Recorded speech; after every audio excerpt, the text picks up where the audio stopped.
Oh, hey, good morning, good afternoon, everybody. No, I think it's afternoon everywhere now. No, it's still morning in BC. I'm Sheila Gunn Reid, and I'm the host of our news and opinion live show, Rebel Roundup. I'm joined by a rotating cast of co-hosts. Today is my friend and colleague, Tamara Ugolini. Tamara, how's it going? Hey, Sheila, pretty good, thanks. How are you? We're getting hit with a big snowstorm today, like delayed flights kind of snowstorm. So we had like a taste of spring, just enough to make this snowstorm really hurt right now. The fake How's it spring going that we there? have in Canada. Yeah. Yeah. Yeah, we always have a fake spring. It's a one that just makes your hopes get up and then they get dashed right back into oblivion. We've got a ton of things to talk about today. Yes. Tariff mania is unpredictable. Things change oftentimes while we're on the show. Like Doug Ford's going to cut off electricity to the United States, and then by the end of the show, it's like, no, Doug's not. He had a mean phone call, so now he's not. So why don't you tell us, Tamara? I'll let you do that. Tell us how people can get involved in the show and support the work that we do on the two Yeah, separate platforms. of course. So we are streaming on Rumble and we are at least temporarily remonetized on YouTube. So if you are one of our YouTube viewers, we encourage you to please help support our work and break up some of the stream by giving us a super chat, I believe it's called. And you can also post stream, give us a super thanks. And so through a $5 or more, if you're so inclined, donation, we will read your comment, tip, or trick live on air. It's a great way to have your view heard and voiced on a larger platform. And then, of course, if you prefer to join us on the free speech platform, Rumble, you can give us what is called a Rumble rant. And so, again, similar fashion, it's a great way for you to engage with us directly on the stream and have your comment read on a larger platform.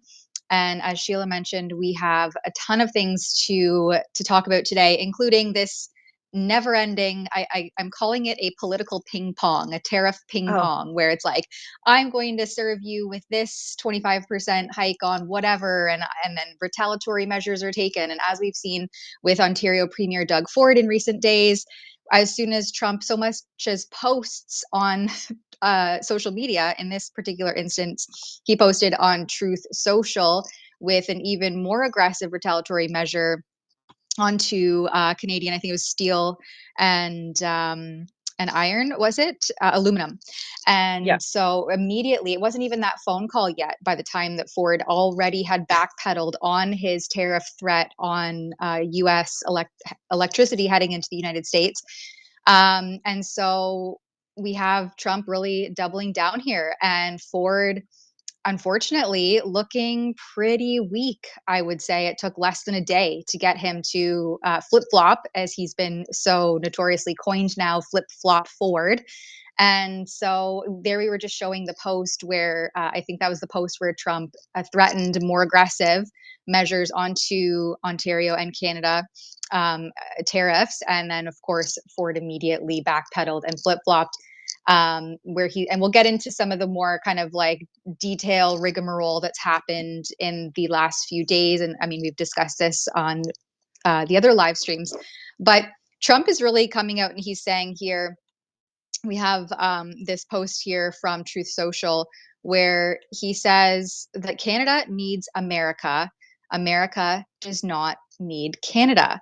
And so this is really, I mean, I don't know why anyone is really surprised because Trump campaigned on an Right. America first model. And so he's quite literally just following through on his campaign promises. He wants to bring everything back into the US for manufacturing and otherwise. And he's taking pretty aggressive steps to try to do that. Well, and it shows how the Liberal government, and I will include Doug Ford in that, are just reactive. They don't have a plan to deal with this. They have no strategy to deal with Trump. They're just like, okay, he did something, we have to do something now. And then by 3 hours later and 90 minutes later, it can quickly change. And Canadians are caught in the middle. Like, Canadians who have any sort of money invested in stocks don't know what they're supposed to do from day to day. If you're in one of these affected industries, by which I mean almost all of them, you don't know what's going to happen with your job from day to day. And there are certain industries Team Canada seems to care about in these trade and tariff wars, and certain industries Team Canada thinks are just perfectly sacrificial. I'll point out canola. Uh, Nobody is talking about banning the dollar store right now and not buying Chinese made products, but China's just slapped 100% tariff on Canadian canola. And canola, whatever you think about seed oils, and boy, I sure think a few things about it. It's a major Canadian export. It is actually Canada's largest agricultural export. The largest producing provinces, as we talked yesterday on the show, Alberta and Saskatchewan. I think Saskatchewan produces 50% of the nation's canola. Alberta produces a little over 30%. It's billions and billions, I think over $20 billion into the Canadian GDP. That's all going to evaporate. Why? Because Justin Trudeau slapped a tariff on Chinese made electric vehicles because he was trying to protect the foreign owned electric vehicle plants that he had heavily subsidized in Ontario and Quebec. And Team Canada is not talking about that. They're only talking about the steel workers right now. And I've done some digging on that too, which we'll talk about in a little bit. But as Tamara said, Trump said he would do this. Yeah. The Canadian government is just only reacting in a frenzy. They have no plan whatsoever. And you can see that every single day.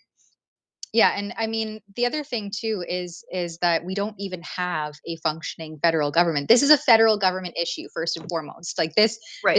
these negotiations should be happening on the federal level, not the provinces obviously have a say and they should be incorporated and included in these negotiations, but ultimately it's up to the federal government to undertake this work, and we don't have one right now. No. We have a completely prorogued parliament. We have a selected by a very few Liberal Party member prime minister being inaugurated tomorrow, Mark Carney.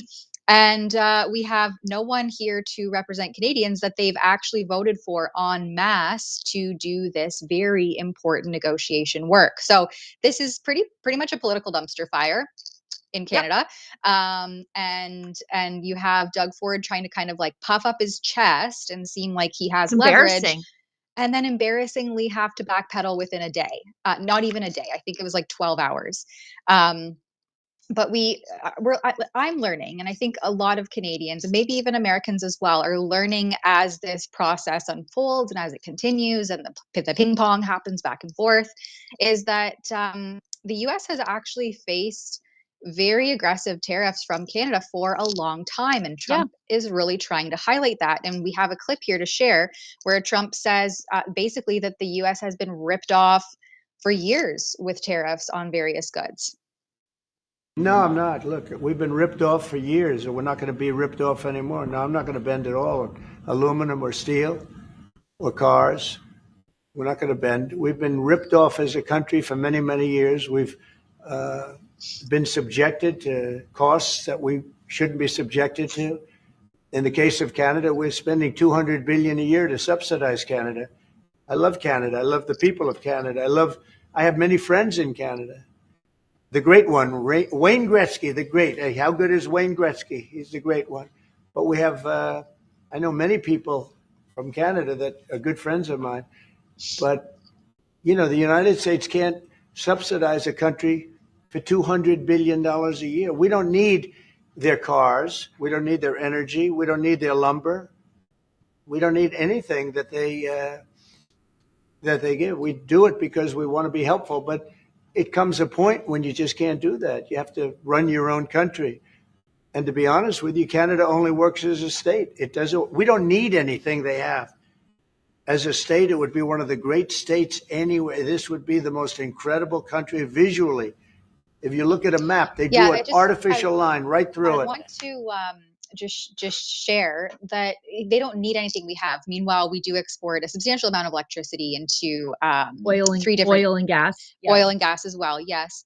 But if Ford were to follow through with his threat, and then the U.S. has to outsource somewhere or else, or become more energy independent, which I think is the end goal anyway, but this could definitely expedite that process and give us less time to kind of figure it out and sort out what we're going to do thereafter, then if the U.S. it gets cut off and Ford follows through with this really aggressive and egregious threat, then that just ends up hurting us in the long term, because now we've lost a major energy consumer and customer from our financial back pocket.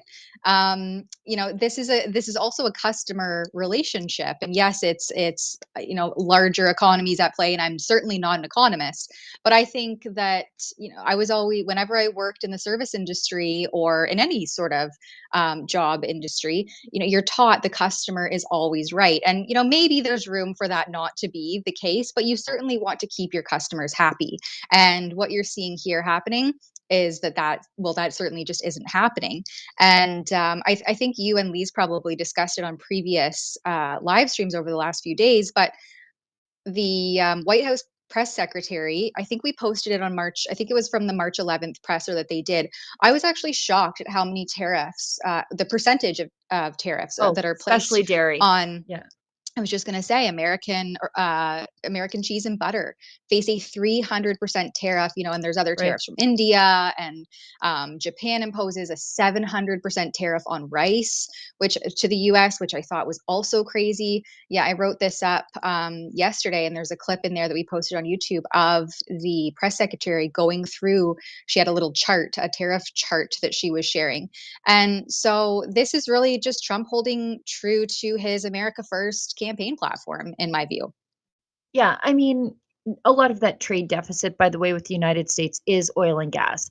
Now, I think it's like $100 billion of the $200 billion trade deficit is oil and gas imports from Canada. Like 80% of that oil coming from Alberta. Now, it is not a trade deficit if we are selling something to you at a substantially reduced market price because we're forced into what's called a monopoly, only having one customer for a product, thanks to Justin Trudeau. So, I get the strife with ag products. I get the strife with steel, but I don't understand the oil and gas problem because but I mean, they're getting it to us on the cheap. And, the second we get an export pipeline, that changes because now all of a sudden we have two customers and we don't have to sell at a reduced market rate to the Americans. So I don't know. I think Trump should be careful what he wishes for there. But again, he's not the prime minister of Canada. He has no obligation to be nice to us. Like everybody seems to forget that. His job is to make America better for the people who voted for him, and not just the people who voted for him. That's the liberal way of thinking. I'm only the governor of the people that voted for me. His job is to make life better for all Americans. And his vision is to repatriate manufacturing and industries to the United States. Full stop. Everybody knew what he was going to do. Canada should have been ready, but we had our government cheering for Kamala Harris. So here we are. Well, and what it's really highlighting, for me at least, is how weak our leadership is across the board in Right. Canada. We had Premier Danielle Smith from Alberta down there trying to take on the country's negotiations because we don't have a federal government who's functioning Right. and capable and competent right now. And so really we need strong leadership here in Canada, similar to what you're seeing with Donald Trump. And we sadly just don't have that. And that's paving the way for us to be bullied and get, have things done to Canada and the Canadian people that maybe aren't justified or are unjust. And so weak men create hard times. And that's what Canada is in at this moment. Exactly. And I saw the Commerce Secretary, Howard Lutnick, complain about this, saying, like, look, I would much rather negotiate with a fully functioning Canadian government chosen by the people as opposed to all the premiers negotiating individually. Like, what a schizophrenic response we're having to this. It's bizarre. Yeah. It's like negotiating with all these little tiny countries. And if we are going to be forced to negotiate that way, then why are we a confederation at all? Well, and as we have Mark Carney being implemented into the prime minister position, never elected, not even he's never been elected by anybody or voted by any Canadian to hold a seat in the House or be a parliamentarian. And here he is being inaugurated as of tomorrow to the highest political position in Canada. So hopefully there's an election called immediately as soon as Parliament resumes at the end of this month, because I think this is a complete affront to democracy and clearly shows that the Liberal Party of Canada just has no respect for the Canadian voters. I mean, as we've seen the last few years, as they have maintained this coalition with the two fringe minority parties, the NDP and the Liberals, and now they've selected the next leader of the country who has never been elected by any actual Canadian resident. Yeah, it's it's a quirk of our parliamentary system that allows the party leader of the party that has the most seats in the House of Commons, regardless of whether or not the party leader holds a seat, to be the prime minister. We had this like for a very short time in Alberta. We had an unelected premier named Jim Prentice. But very quickly after he became the leader of the party, he called an election. Also, we weren't currently in an existential crisis. So that makes the things a little bit different. Parliament is so prorogued that it's dysfunctional, and the Americans are threatening to annex us economically, and we don't even have an elected prime minister right now. It's crazy. Political dumpster fire, as I said. Completely. And meanwhile, we're being threatened with these increasing tariffs. Mark Carney has taken to X to say that he has a message for steel and aluminum workers. They have his full support now and for the future. We are going to build big things in Canada, he says, and we need every one of you. And it's funny because in the comments there, I see Daisy Media and others are throwing to a clip of him from CTV News. This is exactly the one. Yeah. Yeah. Where he says that people aren't buying steel. Yeah. He's like, what even is steel? The skeleton of society, but that's okay. He doesn't think people want steel. He doesn't know what people use it for. Does he think we just go to the grocery store and buy steel? This is how out of touch he is. But we'll show this full clip because says he's against tariffs on steel, right? I'm against Trump's tariffs on steel, but he's talking about his own climate tariff on steel here. Because what the big companies are producing, by and large, are not products that we are consuming. There's some element of that, but by and large, a steel company. How much steel are you using these days, Todd? I mean, not as much we used. So anyway. How much steel are you using up there? A lot. We have no idea. He just has no idea. I think Trump beat him to the tariffs and the taxes that he wanted to implement. And Oh, and he's meanwhile, gonna. That's his solution for hiding the carbon tax is just move it upstream. So when you're like, why the heck are housing prices going up? Why are vehicle prices going up? Why are my appliances too expensive? It's because of the carbon tax that Carney wants to move off your power bill so you can't see it. And then you won't be mad about it. It'll just be like, why the heck is everything so expensive? Because he's moving it upstream. So then they just pass it along to the consumer along the way. and then don't worry, the liberals will sell it back to you as though you get it all back every 3 to 6 months in a rebate, which we find out later. And I mean, for anybody who has some ounce of critical thought, knows that that isn't actually representative of the truth. Meanwhile, so I guess Lutnick, then the Commerce Secretary, reached out to Ford to try to de-escalate this tension. Ford referred to it as being given an olive branch, and Yeah. so No, they're headed. he got They're headed down swatted there. across his butt with an olive branch from Lutnick earlier this week. Like, it wasn't a olive branch, it was more like a switch across his butt cheeks. Let's Well, and watch this. Sorry, go ahead. before we get into that, is if all it takes is for Trump to post on Truth Social that he's going to up the tariffs and issue immediate, aggressive, retaliatory measures, if that's all it takes to get Ford to flip flop, then how absolutely weak is your leadership? I think that just highlights how There's no weak plan. Ford is, and Is the this fact that there's no plan. is this Lutnick talking about what he did to Trump? I think it is. Let's watch. It is not chaotic. And the only one who thinks it's chaotic is someone who's being silly. He said reciprocal tariffs. Nobody expected him to announce 50% tariffs this morning. He needed to break some guy in Ontario who said he was going to tax American energy 25%. The president of the United States in the White House says, "Oh, no, you won't," and breaks him. Breaks him in what? By a tweet and a truth. And you think that's chaotic? You know what I think that is? I think that is the thank God we have a president who's taking care of us. Because if you were in one of those states and you thought your energy prices were going to go up 25%, and you said, "Where's the president?" and all of a sudden he came down like thunder to make that end, you'd say, cool. I'm glad that's the guy in the White House. And that's what we've got. Exactly. That, yeah, and that's holding true to his campaign promise of putting Right. America first.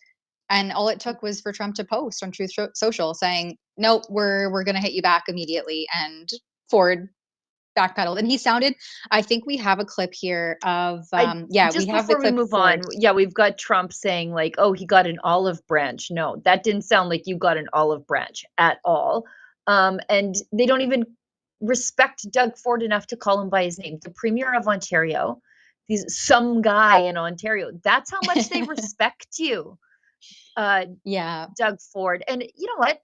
Wouldn't it be great? Like, yes, as a Canadian, I don't like these tariffs. I don't like tariffs. I'm a free trade kind of person. I think it is a real disaster that the largest trading partnership to ever exist on the face of the earth between two friends, that it has fallen apart this way. I think it is just an absolute scandal, and it falls squarely around Justin Trudeau's neck. It really does. I hate that it is this way. I hope the Conservatives will be able to fix this. I hope they temper their rhetoric so that they don't go in there poisoned in negotiations. But and as like I said, as a Canadian, I don't like what Trump is doing to our economy. Wouldn't it be great if we had leadership who cared about us the same way Trump seems to care about his people, that he'll do anything to help them? And I love how Trump talks about us Canadians. He says he cherishes us. He says we're beautiful. Trudeau calls us genocidal crazy people and fringe radicals and people with unacceptable viewpoints and opinions if we don't agree with him. I feel a lot of love from Trump towards us. I would really like it if our government had talked about us that way once. Mm-hmm. Colonizers with no national identity. Right. Genocide heirs. Yeah, and so anyway, Premier Ford said that he calls this an olive branch, and take that for what you will after hearing Lutnick speak yesterday. But I don't know. Ahead of this clip here, Ford just sounds so deflated and defeated to me. Let's have a listen. Yeah. There were some quotes from the inner circle of Trump, more or less declaring this a win yesterday. So what are your thoughts? Is this a win for Trump, or how do you back from that? If they want to call it a win, whatever. It's they're playing politics. But here and there, what happened yesterday very clearly. Secretary Lutnick called me. I didn't call him. Put an olive branch out, and only a foolish person would decline or hang up on someone and say, "I'm not listening." We said, "Well, that's fine. We need a meeting, and we need it right away." He agreed. He said, "Fly down tonight, fly down tomorrow, the next day." We're bringing Minister LeBlanc with us and Ambassador to have that conversation, to sit down and see what their requirements are, what their needs are. I always say, when you have your largest customer, you listen to your largest customer in business. And we'll sit there and listen and make sure that we bring that information back and sit around the table. It's the federal government that's leading this, not myself. They're going to lead the negotiations. We'll have a very loud voice in that conversation, along with all the other premiers. So you're managing expectations at this point. At what point do you potentially bring it back to more surcharges and the other tools in your toolbox, as you say? Well, we're seeing what's going to happen. I know Dominic LeBlanc is out right now talking about the $29-30 billion of retaliatory tariffs. Our message down there tomorrow is, let's stop this. It's going to hurt both economies. It's American people that are going to get hurt. Canadians are going to get hurt. Yeah.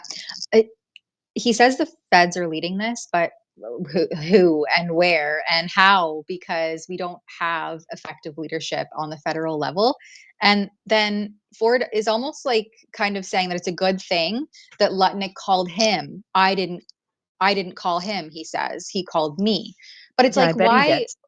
But why wouldn't you call him? Right. Why are you taking to these presser events and rhetoric online and escalating tensions, and he posted this, so I'm going to post that? This is so high school drama when you have real economies and lives at stake with how you are negotiating on this front, and you're not just calling them up and saying, "Hey, can we have a conversation?" You're waiting for the other guy to reach out to you. Like, this is such petty, dramatic nonsense that where are the adults in the room to say, you know what, let's face this, let's go head on, and let's go toe to toe about how we're going to find some reasonable, tangible solutions on how we address this tariff war, because it's obviously not benefiting either of us just hitting people back on social media and speaking to the media, who then, inflate and conflate the issue and make it even worse. So the fact that Ford didn't take that first step to reach out to Lutnick or Trump and say, "Hey, what's going on here? Can we have a meeting and try to negotiate a fair deal?" Right. Instead, he's just sitting back and spewing rhetoric and threats out of his yin yang,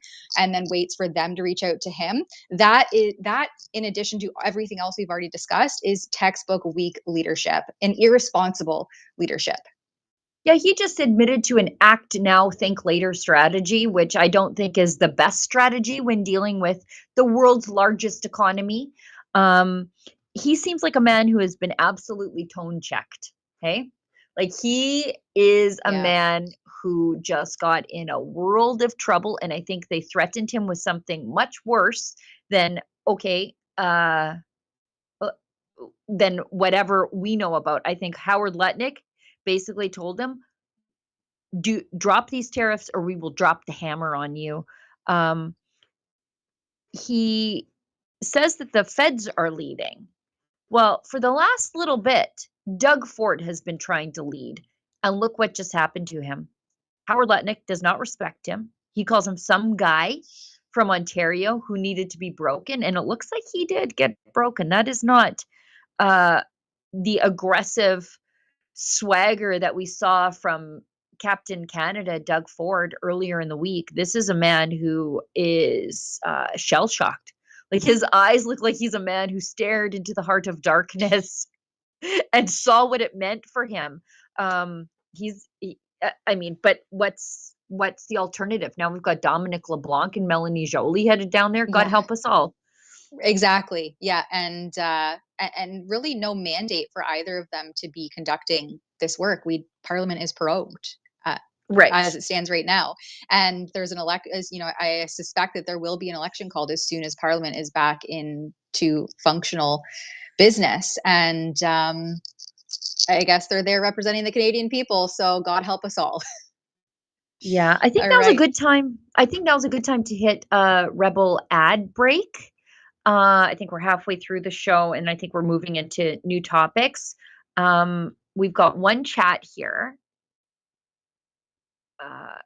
Olivia, let me know if we have an ad read before we move on. But we've got one chat here, and it's from J Toma 8318, $10. Any update on the mass shooting up there last week? There was never suspect descriptions originally. Were they not identified, or were they an inconvenient identity? Any arrests? The sad thing about the state of affairs in Canada is your comment leaves me scratching my head. Which one? Which one? Yeah. I'm not even aware of the mass shooting. Whether is it the one that happened In Pickering? There was a Pickering one. There was a Scarborough pub one, March 11th. The other one I think was the same day or the day before. Or was there actually another one last week? Yeah. So that's okay. Which one? Because they're taking my duck hunting guns away. You guys are going to be fine and safe. They're taking my duck hunting guns away. So whatever, you guys are going to be good. But yeah, this is a headline from Trudeau's Canada. One day after a mass shooting took place inside a pub in Scarborough, Toronto police arrested and charged 2 men who were allegedly plotting a murder in Pickering. Between this and the meth labs, drug labs, fentanyl labs blowing up in suburbia, this is what it's like to live in a major city in Trudeau's Canada. If you take out certain cities in the United States, our crime rate is actually higher per capita than the United States. But the liberal gun grabbers, they won't tell you that stuff. Yeah, Anyway. so there's 2 people who have at least been arrested, and maybe we'll find out more, maybe not. But, unfortunately, shootings are just becoming a commonplace. And again, as Sheila mentioned, it's the legal gun owners who are the problem. Don't you know? The ones that are vetted and run through the RCMP system every single day. Those guys, you have to go after them, because the illegal crime, the crime and illegal drug smuggling, well, that's just kind of all par for the course. Yep, I go and get my hunting license, and then it's the same people as me who then go spray bullets into a crowded pub in Scarborough. That's what the Liberals would have you believe. Speaking of which, I think we have a message from our friends at the National Firearms Association we can get to right now.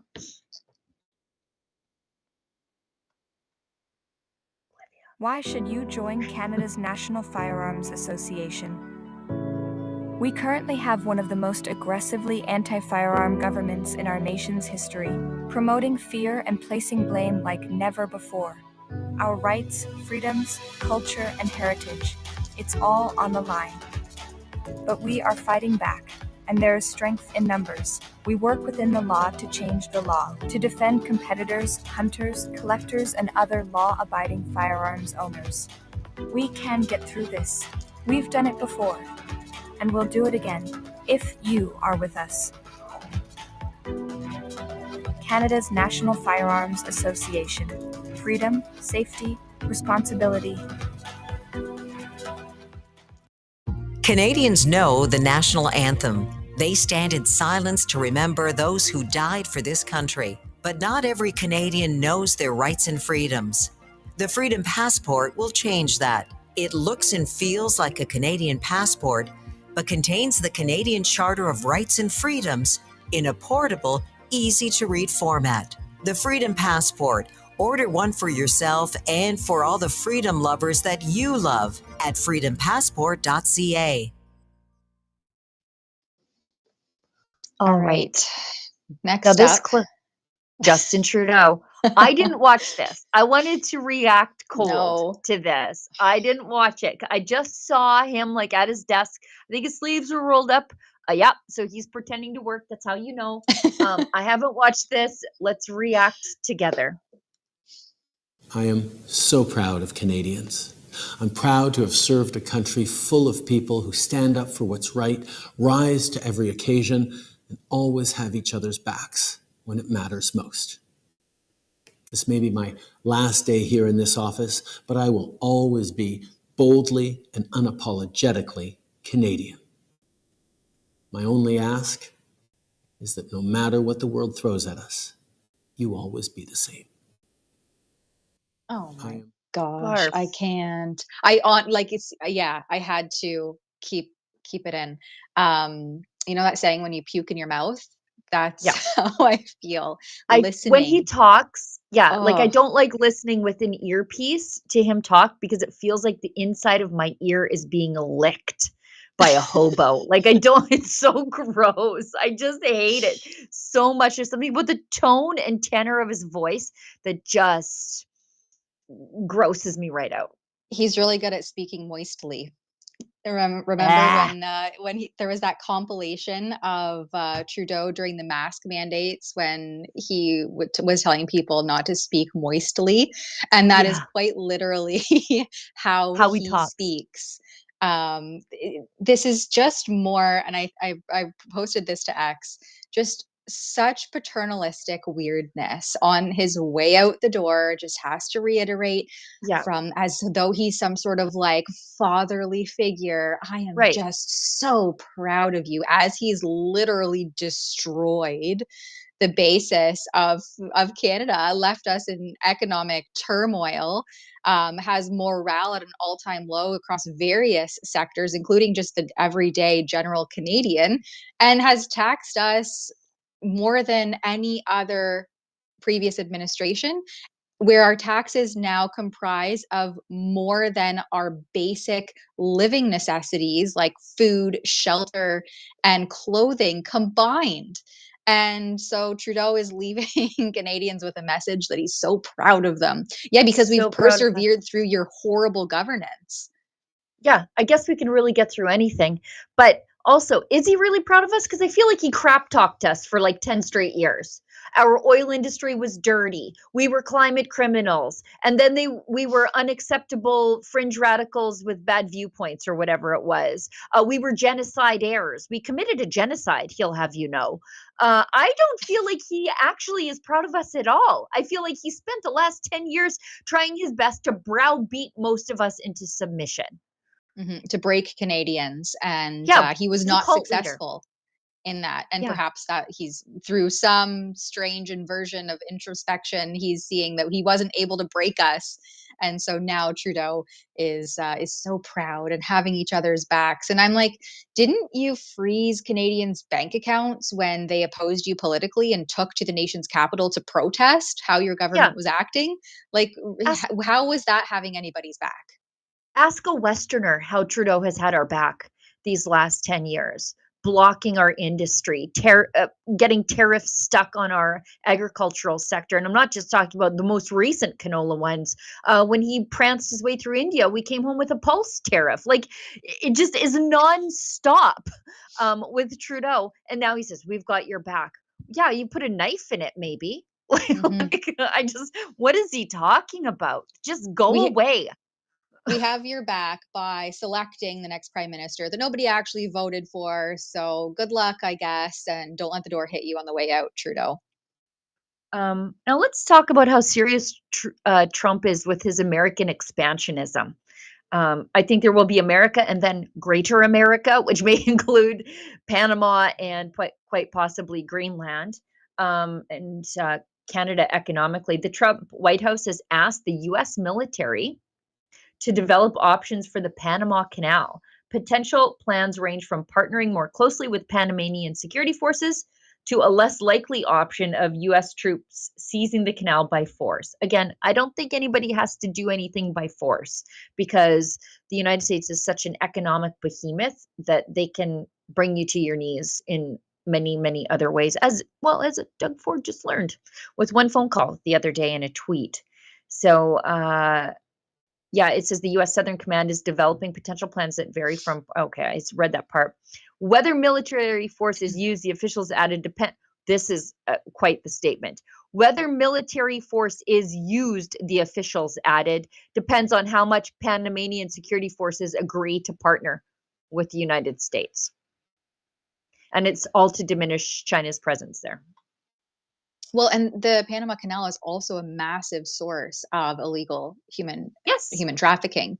And so I think regaining control and doing away with some of the radical rebel groups that have control of that space is going to obviously ripple into increasing the border security of the United States. And that is the other thing that Trump has campaigned on is America first, tightening up the border, getting rid of the illegal aliens and illegal immigration that is resulting in crime, violence, and drugs on the street.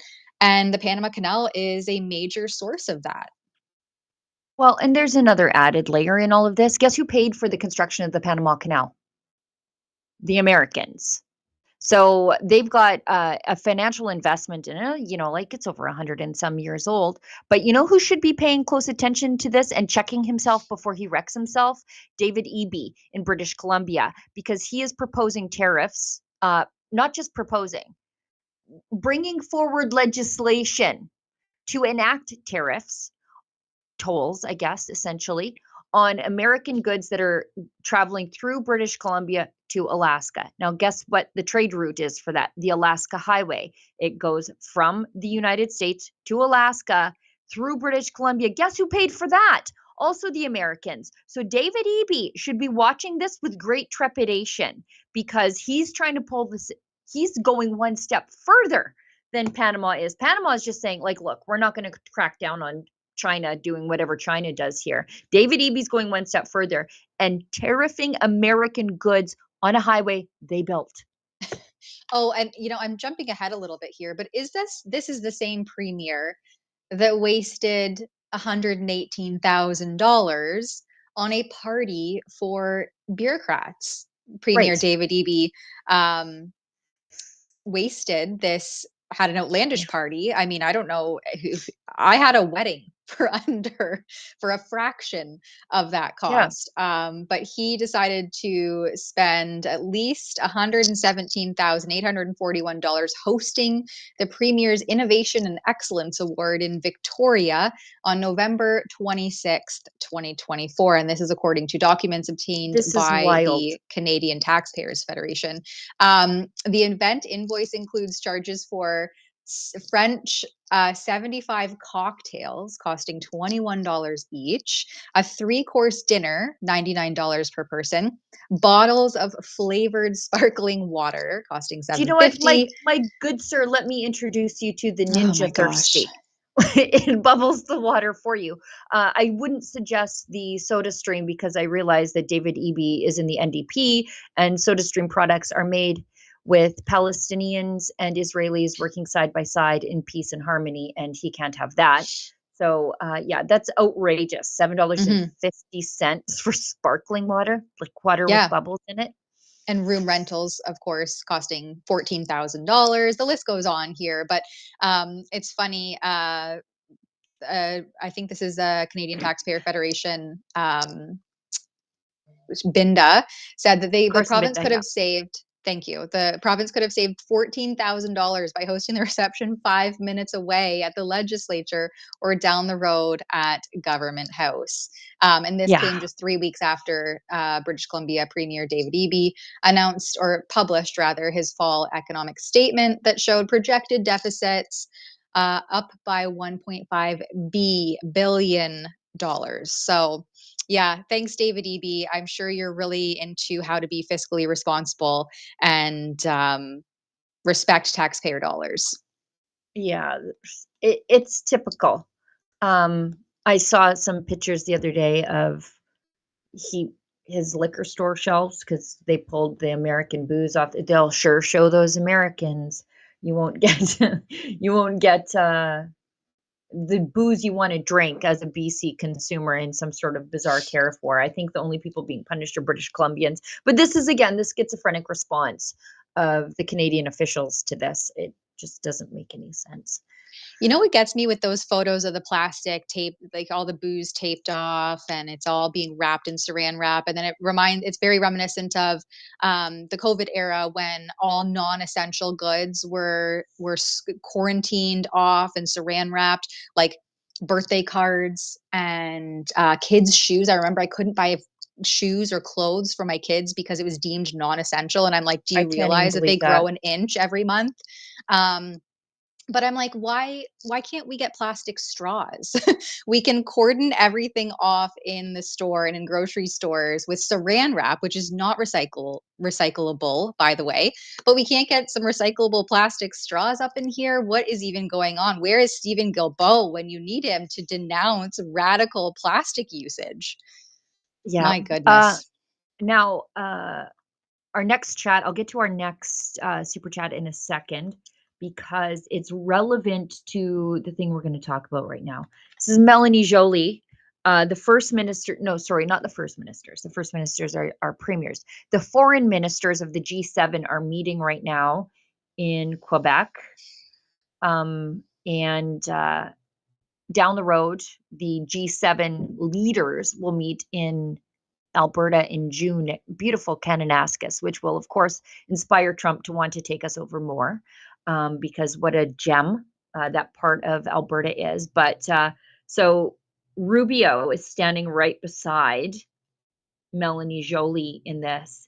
And I know Rubio tweeted yesterday that he was on his way and basically there's a new sheriff in town. I also imagine that a lot of things are going to change between the foreign ministers meeting now and a couple of months down the road in Kananaskis in Alberta, I think, because that'll be Trump coming to Alberta, and quite likely, more than likely, from my lips to God's ears, Pierre Poilievre will be the prime minister of the country. But our chat here, I want to get to this because it's relevant because it discusses the G7. Granite Man gives us $2 and says Rubio going to hammer all these idiots and Joly. I think Rubio's the right guy to be there doing this. I think he's going to have all the pressure from the other six to say, like, what are you guys doing with the tariffs? And I think we'll be lucky. We'll be lucky if we get away by the end of tomorrow without more tariffs because Joly is not the brightest bulb on the Christmas tree, if you know what I mean. And yet we have leaks from the media that Carney's new cabinet, who was never elected or voted in to do this work by any normal Canadian, but rather by the few of the Liberal Party of Canada, his new cabinet will keep her in this position. And so I suppose we'll see how this unfolds. But you'd think it's a great opportunity if Mark Carney wanted to show some strong leadership to place someone a little bit stronger in such a position in order to negotiate. I mean, who got us into this mess? You're going to continue to lean on them to continue on with those negotiations how did we end up here exactly? He'll shuffle, I guess, Stephen Guilbeault from the environment file, and apparently Immigration Minister Mark Miller will be out of cabinet entirely. That's what the Star is reporting anyway. He's going to, I guess he's indicated, or his team has indicated, that they will have a much smaller cabinet than Prime Minister Trudeau's current 36-member team, with 7 of them indicating they're not running again. So, but Joly will remain in her post. Gender parity? Will they have gender parity? Because I'm reliably informed by the Liberals themselves. This is a really important thing that you have to have, regardless of who is elected or the talent pool. You're supposed to have equal parts men and women serving on the cabinet. So I look forward to see if Mark Carney continues that unhinged and irresponsible tradition of putting people in positions they neither deserve nor are capable of fulfilling. But yeah, I'm happy to diversity see hires. exactly a DEI cabinet. However, I'm very happy to see the absolutely toxic loser Stephen Guilbeault being shuffled out of environment. He is the climate radical, so that was the ministry for him. But he continues to lose in court against Alberta, and he is a flake and a crazy person. And he was terrible on the Jasper file, terrible on the emissions cap, and Carney is doing the one thing that Alberta has asked Justin Trudeau to do for a very long time, and that was to fire Stephen Guilbeault. So I guess in that regard, that's like a wink at Danielle Smith that maybe things will be different. However, I'm not sure. I think that is just like a little bit of sleight of hand. Well, and meanwhile, the parliamentary budget officer came out with as Danielle Smith puts it, a scathing analysis showing that the oil and gas cap will, as we have already been saying and sounding the alarm on, hurt Canadians. It will cut oil and gas production by 5%. Which she says will result in over 245,000 barrels a day. It will eliminate 45,400 jobs from Canada's economy and 54,000. Yeah. Thank you. 54,400 jobs from Canada's economy and cut 20 billion from our GDP by 2032. All while global emissions increase at the same time and the largest offenders like China run away all the way to the bank. Yeah, it's not a cap on emissions. They say it's a cap on emissions, but Danielle Smith has always rightly called it a cap on production. Because once you get to a certain emissions target, you can't produce over that. Well, that only stops Alberta from producing, but it sure as heck doesn't stop North Dakota from producing, and they share a common oil field with Saskatchewan. So Saskatchewan can't produce, but right across the border in North Dakota, they can fill the gap, and West Texas can fill the gap, and Venezuela can fill the gap, especially with regard to heavy oil, which the American refineries need. Because they are fitted to deal with Alberta's heavy oil. And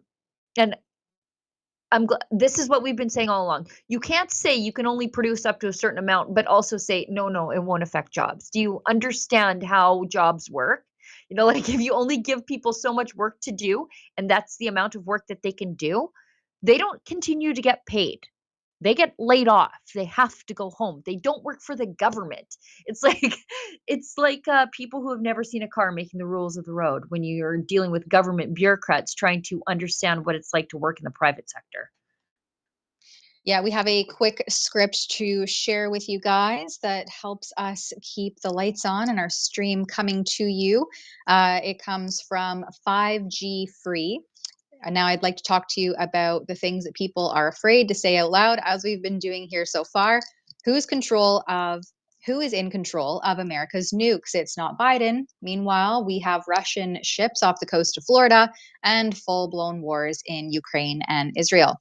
The world is at its most unstable point since World War II, and with nuclear weapons, the stakes are 10 times higher. How do people like you and I stay safe? Every prepper needs to have Radio Guard Ace, the only FDA-approved drug to treat radioactive fallout. Only the feds had it until now. That's why Rumble partnered with 5G Free, the only company in the world that has a supply of Radio Guard Ace and the ability to prescribe it prophylactically. Get their radiation emergency kit with Radio Guard Ace, potassium iodide, Zofran, and a Geiger counter. There's simply no other tool in your arsenal to protect against a radioactive threat. Go to 5gfree.com, use code STUDIO, and save 15% to get your radiation kit now. And I think we are running up against the clock, but maybe we can get to a few of these extra little tidbits that we had pulled aside here. We got to the EB1, which is really fun. What about this one out of UBC? It's their Okanagan campus. Yeah, this is wild. Yeah. And I peeked into it a little bit further too, because I thought, anyway, this comes from Jonathan Kay, who posted to X that the student union at Okanagan's UBC campus denied an application for a student conservative party club. And amazingly, the Students' Union VP internal flat out admitted that the decision was made on the basis of partisan political considerations. And so he posted the email there. And of course, it's a he, him, his student union Every vice damn time.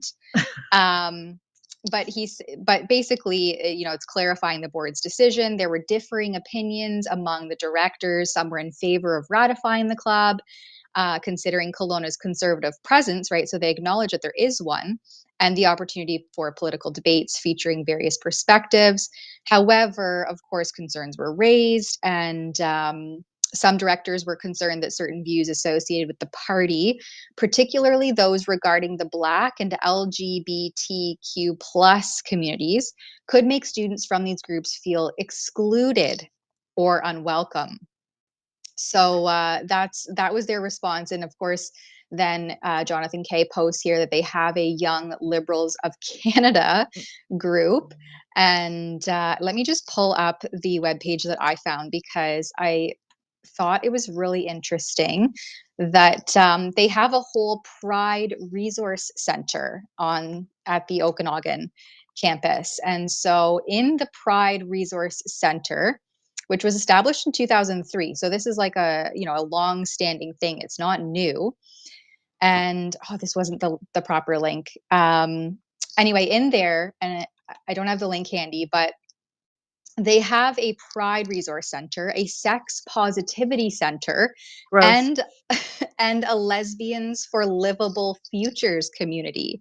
Oh And so my I posed God. the question, I said, because the UBC actually has an equity and inclusion office. And so I wonder what their response would be to this very exclusionary stance taken by the Okanagan campus. But maybe I think they might just be nervous that a conservative member, a conservative party club, may actually outnumber their Pride Resource Center, their Sex 100% Positivity it would. Center, and their Lesbians for Livable Futures community combined. Yeah. I think that a conservative party club would outnumber those. And I mean, hey, if that's the case, then why not let it just speak for itself? Like, why do you Right. have to take these weird stances and deny people the ability to have a club if that's what they so desire? Well, that's the thing. You have the freedom of association, don't you? So why Everybody can't else you have has one? one. Apparently, everybody else has one. And it's interesting that it's happening on this particular campus, because the Okanagan is one of the most conservative places in all of British Columbia. Dan Albus is the MP there. He's about as conservative as you can get. They've got Norm Letnick. He's one of the MLAs. The other one is Tara Armstrong, who's so conservative she left the Conservative Party of British Columbia because they weren't conservative enough this past week. But here's the real problem, and it goes directly to your point, Tamara. Canadian youths, which is like the voting age youth, now support the Conservatives more than any other party, a development not seen in decades. And this is from the Fraser Institute. According to an Abacus poll, 36% of Canadians between 18 to 29 years would support the Conservatives versus 27% for the NDP, which hold the power in British Columbia, and a paltry 19% for the Liberals. Nor is support for Poilievre's Conservatives just a backlash from the failing futures of youths under the Trudeau regime. An Environics poll found that young people in Canada would vote for Trump more than any other group. 28% of Canadians between 18 to 34 preferred Trump versus 13% for those 55 and over, and 27% between 35 and 54. And then it goes through the reasons why young people are conservative. And so, yes, it goes to your point. They don't want this club to be full of young conservatives. And young conservatives are not just like yokels like me and my kids. It's not rural shooting prepper types like me. It's young people who just want to own a house, have a healthcare system that they might want to use one day. People who want to be able to access a healthcare system that won't offer them MAID. Kids that don't want to step over a drug addict on the way to play soccer. Like it's not extremists, as the left would call me. It's just severely normal people who want a little bit of what it used to mean to be a Canadian in their life. Yeah, and I mean, if we want to talk about extremists, you can Yeah, go and gross. you can view for yourself I just the did. the Lesbians for Livable Futures. Oh, it looks like they're actually scrubbing their pages because I posted I this on bet. X and it's already, that's why I couldn't find the link. It looks like they're scrubbing some of these pages. So for anybody who wants to quickly try to archive some of this stuff. But yeah, they have a sex positivity center where they destigmatize and celebrate sex, No, we need more sexuality, and stigma. sexual health, offering a I'm safe space. Like no. this is yeah, this, and these are young, like these are young teens heading off, you know, for the first time away from their parents, first time away from their house, exercising some independence, and they really need to be part of a sex positivity center club, and yet they can't have a Conservative Party member club. This is just so bizarre and clearly not inclusive or tolerant. Okay.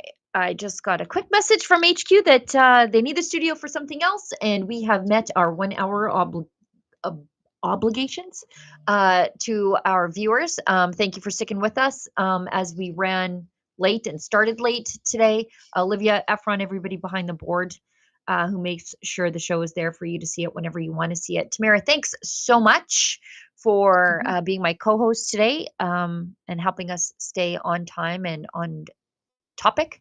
And as my friend David Menzies always says, stay safe and stay sane. Mark mentioned the word icebreaker. So we've ordered, we're in the process of ordering 48 icebreakers. And Canada wants to know if they could use them. I said, well, you know, you got to pay for them. Think of it, Canada. We pay for their military. You know, Canada pays very little for their military because they think we're going to protect them. But even with the icebreakers, so we're going to order 48. And Canada wants to be part of the deal. I say, you got to get your own icebreakers. Then if you're a state, you can be part of the deal. But if you're a separate country, you got to get your own icebreakers. Russia, as you know, has about 40 of them. And we have one big icebreaker. But that whole area is becoming very important. And for a lot of reasons, the routes are, you know, very direct to Asia, to Russia. And you have ships all over the place. And we have to have protection. So we're going to have to make a deal on that.